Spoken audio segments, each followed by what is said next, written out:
Bismillahirrahmanirrahim. Assalamu alaikum. Welcome back to NG Con Academy.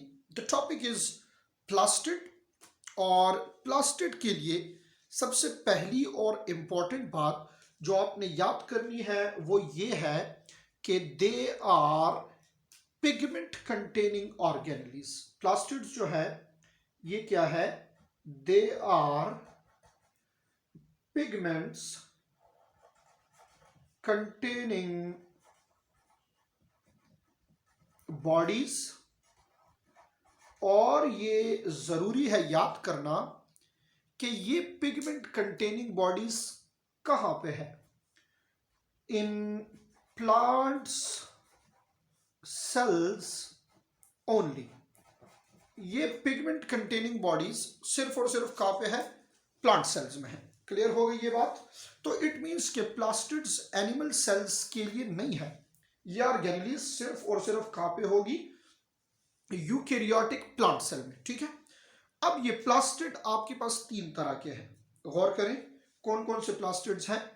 One of them is called chloroplast. ये इसको मैं represent कर रहा हूं ग्रीन कलर से, तो ये क्या है? ये ग्रीन है। Chloroplast is a green plastid. इस वीडियो में, इस टॉपिक में हम इसी के बारे में पढ़ेंगे। जो सेकंड वन एक और आपके पास है जिसको कहा जाता है क्रोमोप्लास्ट।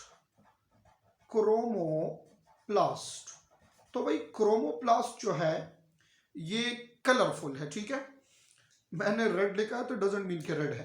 क्रोमोप्लास्ट जो है ये क्या है?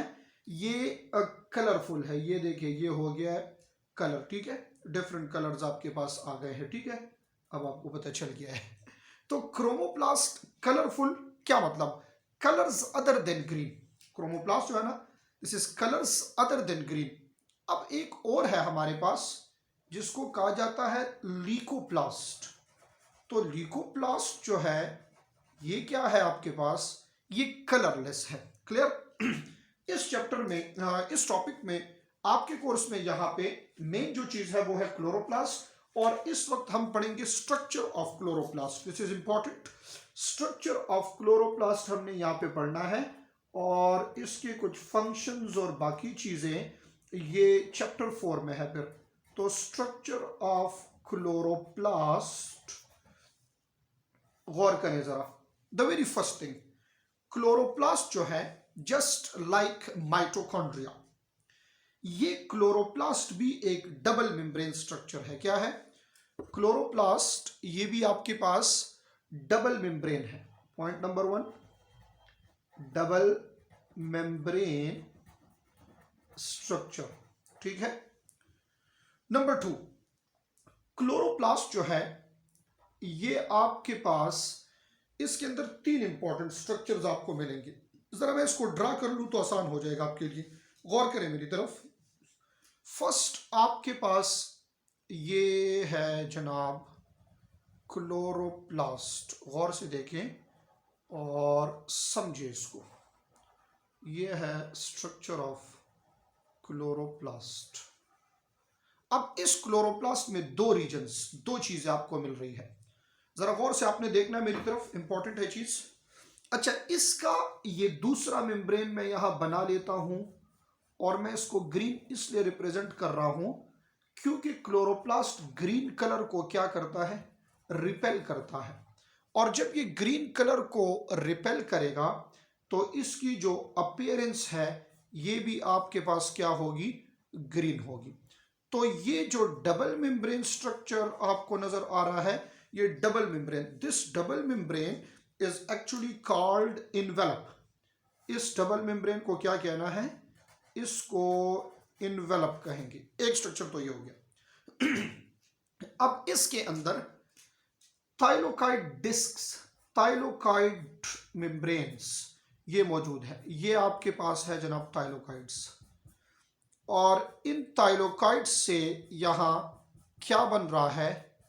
इन थाइलोकाइड्स से यहां बन जाता है ग्रेना। क्वेश्चन ये है कितने थाइलोकाइड डिस्क से एक ग्रेना बनेगा? ये हो गया आपका थाइलोकाइड, इस एक को कह रहे हैं। तो मैं यहाँ पे एक पॉइंट लिख रहा हूं जो कि इंपॉर्टेंट है कि 50+ thylakoids combine, 50+ thylakoids combine and form a grana. 50+ thylakoid से क्या बन जाता है? एक ग्रेना बन जाता है। अब ये एक ग्रेना जो है, ये एक ग्रेना है सपोज आपके पास, तो ये बाकी सारे भी ग्रेना है, तो कलेक्टिवली एक को ग्रेनम कहा जाता है और कलेक्टिवली इसके लिए प्लूरल जो है वो फिर ग्रेना है। क्लियर? ये ग्रेना क्या है, कौन सा रीजन है? This grana is the site of light reaction. Grana is the site of light reaction. ये वो रीजन है, वो प्लेस है जहां पे क्या होता है, लाइट रिएक्शन का प्रोसेस हो रहा है। क्लियर हो गई ये बात? अब जरा गौर करें, शाबाश। इसमें अब रह गया ये ग्राउंड रीजन, ये वाला, ये देखिए दिस रीजन, ये ग्राउंड रीजन रह गया है। तो द स्पेस बिटवीन ग्रेना और द ग्राउंड रीजन, इसको कहा जाता है स्ट्रोमा। और स्ट्रोमा क्या है, कौन सा रीजन है? Stroma is the site of dark reaction, जहां पे कार्बन डाइऑक्साइड की फिक्सेशन होती है। डार्क रिएक्शन जहां पे कार्बन डाइऑक्साइड की फिक्सेशन होती है। क्लियर हो गई ये बात? इस क्लोरोप्लास्ट के अंदर जो पिगमेंट मौजूद है, क्लोरोप्लास्ट के अंदर जो पिगमेंट मौजूद है, वो कौन सा पिगमेंट है? That pigment is called chlorophyll. भाई ये तो आप चैप्टर 4 में फिर डिटेल से पढ़ेंगे, बट यहां आप सिर्फ इतना सीखे कि क्लोरोफिल के हेड रीजन में होता है मैग्नीशियम। इस तरह गौर करें जरा, फिर डिटेल में वहां पे पढ़ेंगे। सिर्फ आपको पता होना चाहिए, और इधर इंपॉर्टेंट चीज इसकी लोकेशन है, पोजीशन है, कि ये क्लोरोप्लास्ट में किस तरह पड़ा है। ठीक है, ये हो गया आपके पास मैग्नीशियम सेंटर पे और 4 पायरोल रिंग्स, और ये हो गया जनाब इसका टेल रीजन। अब देखें ये इसके ऊपर कैसे पड़ा है, गौर से देखें। ये हेड रीजन जो है ना, ये इस थाइलोकाइड डिस्क के ऊपर नजर आ रहा है। हेड रीजन जो है ये इस थाइलोकाइड डिस्क के ऊपर नजर आ रहा है, यानी this is expose to sunlight. क्योंकि सनलाइट जब पड़ेगी ना, सपोज करें ये आपके पास यहां सनलाइट है, तो ये सनलाइट जब पड़ेगी इधर, तो ये इस डिस्क के ऊपर पड़ेगी, तो इसके ऊपर यहां प्रेजेंट है क्लोरोफिल, और क्लोरोफिल का सेंट्रल एटम मैग्नीशियम, उसके आउटर मोस्ट शेल में 2 इलेक्ट्रॉन, वो 2 इलेक्ट्रॉन निकलेंगे तो इलेक्ट्रॉन ट्रांसपोर्ट चेन शुरू होगा, और इसमें प्रोसेस ऑफ लाइट रिएक्शन जो है ये स्टार्ट हो जाएगा। क्लियर हो गई ये बात? और इसका ये बाकी का टेल रीजन जो है ये इन्वर्टेड है, ये यहां पे नजर जो है नहीं आएगा। अगर मैं इस मैग्नीशियम को यहां से हटा दूं और आयरन लगा लूं, आयरन इसके साथ अगर आयरन हो यहां पे मैग्नीशियम के बगैर, तो ये बन जाता है आपके पास haemoglobin. There is a difference between, the only difference between, और भी है बट ये मेन डिफरेंस है, हीमोग्लोबिन और क्लोरोफिल में एक डिफरेंस यहां पे ये है कि क्लोरोफिल का सेंट्रल एटम मैग्नीशियम है, और हीमोग्लोबिन का सेंट्रल एटम जो है वो क्या होगा, वो आयरन होगा।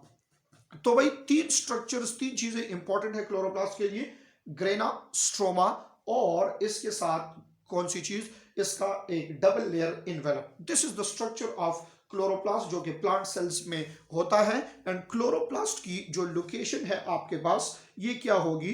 This chloroplast is actually found in green leaves and green stem as well. Most important one, ये ग्रीन लीव्स के अंदर है। क्लोरोप्लास्ट की लोकेशन क्या है? ये ग्रीन लीव्स इसकी लोकेशन है। जो क्रोमोप्लास्ट है, क्रोमोप्लास्ट, ये क्रोमोप्लास्ट असल में कलर्स अदर देन ग्रीन है ना, क्रोमोप्लास्ट जो है कलर्स अदर देन ग्रीन, तो this is found in petals of flower, petals of flower, ठीक है। और leucoplast, this is responsible for storage, और मोस्टली ये कहां पे होता है? ये रूट्स के अंदर मौजूद है। तो भाई ये 3 चीजों की लोकेशन ये आपने याद रखनी है, कलर्स आपने याद रखने हैं, and the most important structure of chloroplast याद रखना है। ये अक्सर आ जाता है पेपर में, स्ट्रक्चर ऑफ क्लोरोप्लास्ट के ऊपर शॉर्ट क्वेश्चन, ठीक है, तो this is required for the process of photosynthesis. Chromoplast जो है ये पेटल्स में है, तो this also help in pollination and dispersal of seed. और लीकोप्लास्ट जो है ये ट्राइंगुलर स्ट्रक्चर है आपके पास, और ये स्टोरेज करता है डिफरेंट चीजों की। The very best example is amyloplast. So that plastid which is responsible for storage of carbohydrate, this is generally called amyloplast.